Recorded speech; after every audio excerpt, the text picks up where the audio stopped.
Good afternoon, everyone. My name is Shree Kumar. I hail from Kerala, and I managed to secure All India Rank 192 in this year's examination. While I'm really happy about this results, I also would want to acknowledge the other deserving candidates who could not unfortunately make it to the list this time. Having this being my third attempt, I really want to tell all of them that please give it your best every time you go, and with the same vigor whenever you are at this stage in life. I don't wish to go into much of the details regarding a lot of subject knowledge and subject preparation. Just want to give you a brief insights about how this journey is always more about your mental and emotional stability rather than about your intellectual skills and your capacity to learn a lot in depth. This is never a short-term journey. This takes a lot of your time, mentally taxing and emotionally really testing you.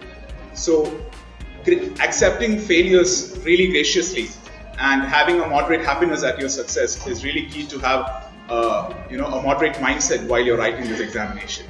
Having said that, I thought I would spare some time to give you or people who are attending this seminar a brief insights about how I dealt with a subject that I really like a lot, which is international relations.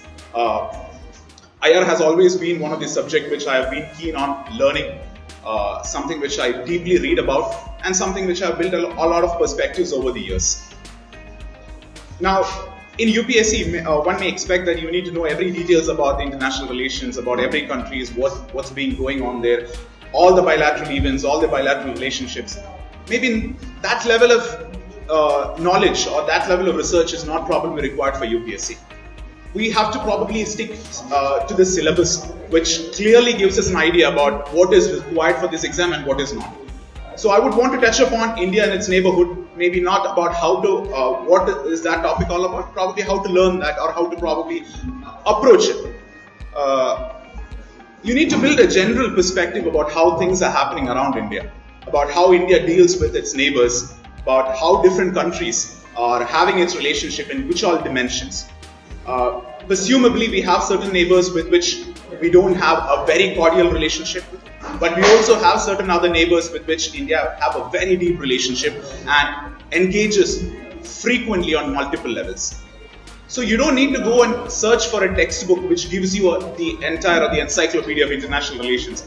You just need to go deep into what the newspapers cover over it, the articles that are written by different authors. For example, you all might be reading Hindu or Indian Express. You can follow the articles of C. Rajmohan, who writes in Rajmandala, or Hashmi Pant, who writes in The Hindu, or Suhasini Haidar. And these articles may help you develop a lot of perspective and dimensions which is being asked.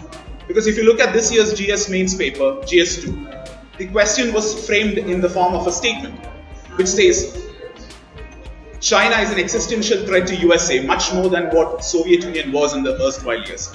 So for such topics, you don't need to go into the history of these countries or detail right about how these topics are. You just need to give an idea about how these countries are different from time periods, how geopolitics have changed over the years, how the nature of warfare has changed, how the conflict is more economic in nature rather than how it is political that we used to see in the Cold War era. So give your perspectives in different dimensions, maybe from an economic perspective, from a science and technology perspective, political perspective, defense perspective, security perspective, and that's probably your answer. But at the end, the most important is to have your own viewpoint or your own idea towards the conclusion. Now, if you build that over the years and keep reading, I believe that international relations is just like any other GS topic and something which is very exciting as well.